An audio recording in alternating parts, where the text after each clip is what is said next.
అధ్యక్ష, మొదటి ప్రశ్నకు సమాధానం లేదు అధ్యక్ష. రెండవ ప్రశ్న ఉత్పన్నం కాదు. మూడవ ప్రశ్నకి త్వరలో స్టార్ట్ చేయడం జరుగుతుంది అధ్యక్ష. రామకృష్ణ గారు అనుకోకుండా నిన్నే దీని గురించి మాట్లాడారు మీరు. సో సమాధానమే లేదన్న ప్రశ్నకు ఇంకా ఉప ప్రశ్న ఏమన్నా ఉంటే అడగండి. సమాధానం లేని దానికి సమాధానం ఎలా ఉంటామో చెప్తాం అధ్యక్ష. అధ్యక్ష, మీకు తెలుసు విశాఖపట్నం ఎంత ప్రాధాన్యత చెందిందో. విపరీతమైనటువంటి జనాభా పెరుగుతోంది అధ్యక్ష.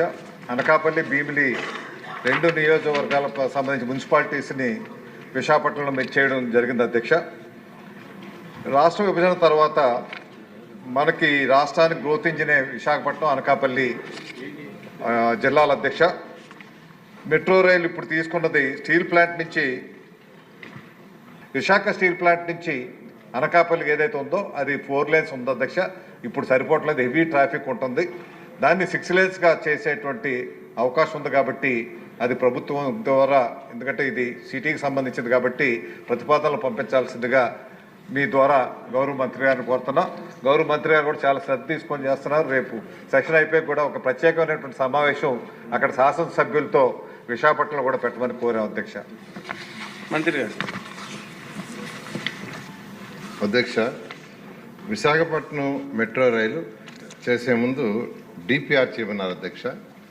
డిపిఆర్ చేసి యాక్చువల్గా మనం పంపించడం జరిగింది అధ్యక్ష.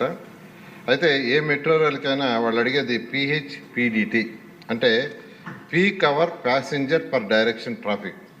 దాన్ని బేస్ చేసుకొని శాంక్షన్ చేస్తారు అధ్యక్ష. ఈరోజు విశాఖపట్నంలో అది చేయించాం అధ్యక్ష. అయితే మినిమం 2051, అంటే రాబోయే 30 సంవత్సరాలకి, వాళ్ళు అడిగేది కూడా ఇప్పుడు కాదు అధ్యక్ష, రాబోయే 30 సంవత్సరాలకి ఎంత ఉంటుందంటే మినిమం 10,000 ఉంటేనే వాళ్ళు యాక్చువల్గా మెట్రో శాంక్షన్ చేస్తారు అధ్యక్ష. ఈరోజు స్టీల్ ప్లాంట్ నుంచి కొమ్మాడి దాకా తీసుకుంటే మనం జయించిన peak hour passenger per direction traffic తీసుకుంటే 17,631 వచ్చింది అధ్యక్ష. అందువల్ల ఆ కారిడార్ని యాక్సెప్ట్ చేశారు అధ్యక్ష.